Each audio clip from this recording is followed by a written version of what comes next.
আন্তর্জাতিক বিমানবন্দরে ড্রোন হামলার ঘটনায় আহত হয়েছেন 4 বাংলাদেশি নাগরিক। মধ্যপ্রাচ্যে চলমান আঞ্চলিক উত্তেজনার মধ্যে এই হামলার ঘটনা নতুন করে উদ্বেগ তৈরি করেছে প্রবাসী বাংলাদেশিদের মধ্যে। বুধবার কুয়েতে বাংলাদেশ দূতাবাস এক জরুরি বিজ্ঞপ্তিতে জানায়, হামলায় আহত 4 বাংলাদেশিকে স্থানীয় ফারওয়ানিয়া হাসপাতালে ভর্তি করা হয়েছে।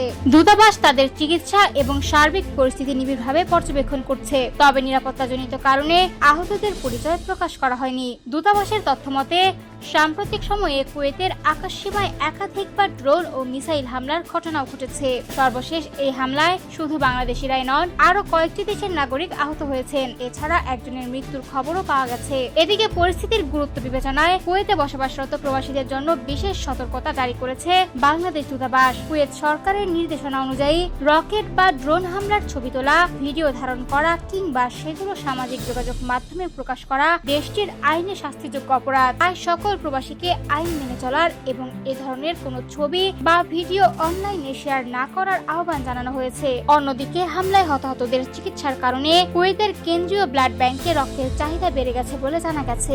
রক্তের সরবরাহে ঘাটতির খবর সামনে আসার পর দূতাবাস কুয়েতে অবস্থানরত সক্ষম বাংলাদেশিদের জরুরি ভিত্তিতে রক্তদানের অনুরোধ জানিয়েছে। মধ্যপ্রাচ্যের ক্রমবর্ধমান অস্থিরতার প্রভাব এখন সরাসরি প্রবাসীদের জীবনেও পড়তে শুরু করেছে। ফলে কুয়েতে বসবাসরত বাংলাদেশিদের সর্বোচ্চ সতর্কতা অবলম্বনের পাশাপাশি স্থানীয় কর্তৃপক্ষের নির্দেশনা মেনে চলার পরামর্শ দিয়েছে বাংলাদেশ দূতাবাস।